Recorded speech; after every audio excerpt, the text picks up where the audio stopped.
Whenever I go somewhere to speak, I always have my assistant ask, now which Renita do they want? It is a blessing and a curse that I have what they call crossover appeal. So I have to find out, now are they asking for Renita, the academic, the professor, the biblical scholar, the one who has a PhD in Old Testament studies? Or are they asking for, is this an engagement for Renita, the preacher, the minister, the ordained clergywoman? Or are they inviting Renita, the public thinker, the writer? And yes, they are all the same woman, but different venues call for different sides of yourself. And I have often gotten to places where I came as one person, but they were expecting somebody else. And so writing becomes a way for me to try to bring, how did those three women emerge? And how have they coexisted with one another? In what ways have they collided? And in what ways have they nourished and nurtured? And so as a Bible scholar, as someone whose dissertation is in the area of prophetic religion and the prophets especially, the prophetic books always began with what we call the superscription.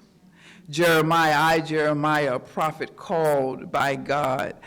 And then he lists, called under the reigns of Jehoiakim and Jehoiakim and Josiah and Hezekiah. And all the prophets began with a superscription, most of them, not all of them. And that is an important point, but that's for introduction to Old Testament class or introduction to Hebrew Bible class. But most of the major prophets, by all means, began with a superscription, because when God calls the prophet, God calls the prophet in history, not in spite of history, but in history and within a particular historical moment and historical context. And autobiographical writing, memoir writing, journaling puts you on speaking terms, or it ought to put you on speaking terms with your historical context.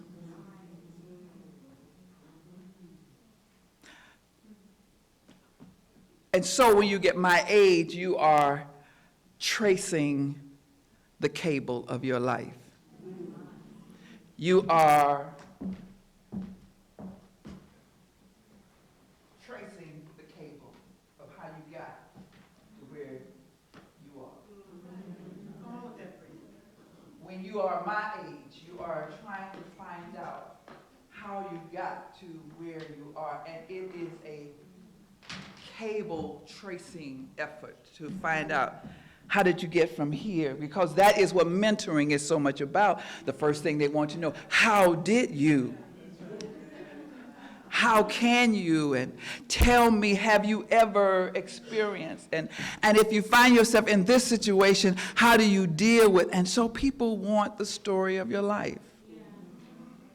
And there's one writer, I think it was Cesar Vivares, that says that we do not remember history, we remember moments.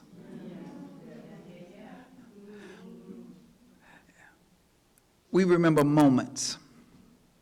And so I began tonight with just wanting to share with you, as the first of this and the only of that, and all of the clapping and the standing ovation and all of that meant. I want to talk about tracing that cable. I want to talk, just for the moments that I have, with something about the writing of a woman's life. As Carolyn Highburn, the former professor at Columbia University, one of the books that changed my life, a tiny little book called Writing a Woman's Life. And she talks about what happens when a woman sits down to start wanting to write her life. And what stories does she tell, and what stories does she not tell, and how do you impose? And again, all of this, I'm just going to kind of ramble here to say, all of this is still very tied to my being an Old Testament scholar, because the whole point of the Bible are stories that were selectively told. I often tell students that this is not about what God said, but what Moses said God said. So it is about moments that are brought together and a narrative is imposed on it.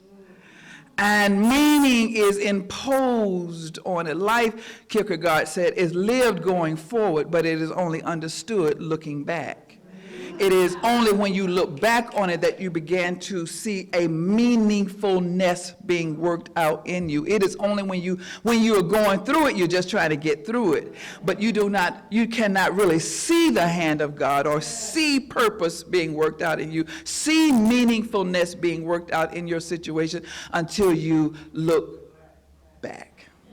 We will understand it better by and by.